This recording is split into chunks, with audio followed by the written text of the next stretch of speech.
Want to enable or disable app notification on your phone? In today's video, I'll show you how to enable or disable app notifications on your Android phone.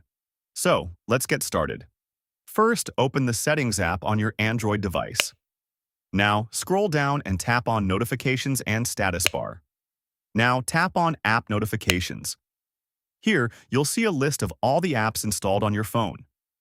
To turn off notifications for any app, simply tap on the app name and toggle Allow Notifications to Off.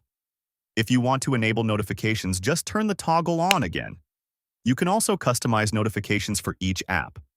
Another quick method is from the home screen.